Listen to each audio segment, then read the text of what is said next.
17 верасня 1939 года адбылося доўгачаканае аб'яднанне заходняй і ўсходняй Беларусі. Але радасць аб'яднання нацый была хутка перачокнута надыходам фашыстаў і з'явілася патрэба адстаиваць нашу радзіму. Удалося гэта з дапамогай мільёнаў вядомых і невядомых нам герояў. Злостно сказал: «Уставай, пехота! Ты не на пляже, а на войне!» И лег на змеиные скрутки дроту, и 200 солдатских запыленных ботов прошли по его спине.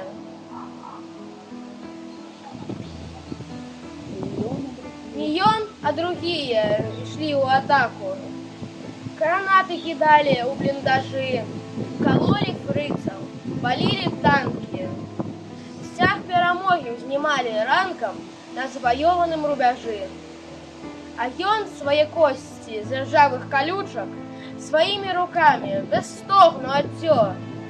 Свалился на травы, и стало болюче и травам, и росам, и ветром гаючим, что прилетели с блакитных озер.